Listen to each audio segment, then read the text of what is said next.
Yo again. Ndinonzi Wismani, latest version. Ndapinda apachina kubuda, handisi ningi handipinde ndichibuda. Kurova mangoma pasina kufunda, ndakutoda vacho vanonikunda. Munjanzi ndapinda ina ndisi kumbobuda, ngoma ndinorova ina ndisi kumbofunda. Ndiri ati mashona ini ndinosunda, vasaurire kuti yandimboguma. Munjanzi ndapinda ina ndisi kumbobuda, ngoma ndinorova ina ndisi kumbofunda. Ndiri ati mashona ini ndinosunda, vasaurire kuti yandimboguma.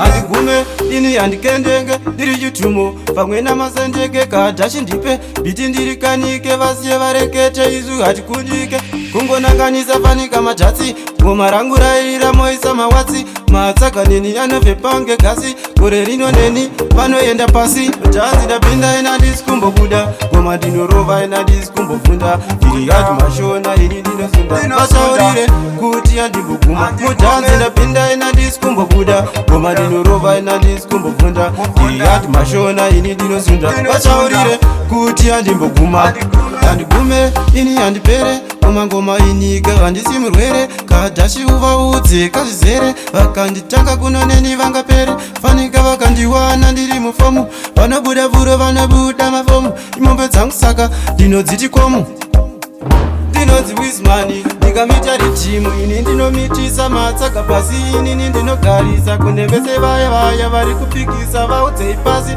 kuti ndichaendesa ndichikura inini ndichikurudzira kune vese vaya vari vakusumudzira ana pesu vachindipesvedzera chanzwa vanhu vese vakudedzera apa rijimu racho ndakagara inzwa unzwe mafanzi yachifara ko ndakaguta ini handinonzara ndinonzi Wismani ini ndakangwara mutanzi ndapinda ina ndisi kumbobuda ngoma ndinorova ina ndisi kumbofunda ndiri hati mashona ini ndinosunda vataurire kuti yandimboguma mutanzi ndapinda ina ndisi kumbobuda ngoma ndinorova ina ndisi kumbofunda ndiri hati mashona ini ndinosunda vataurire kuti yandimboguma ndiwisi kuwetsa maspotsi chapetsa ikapukasman neto Mr. Panji tauya nepanji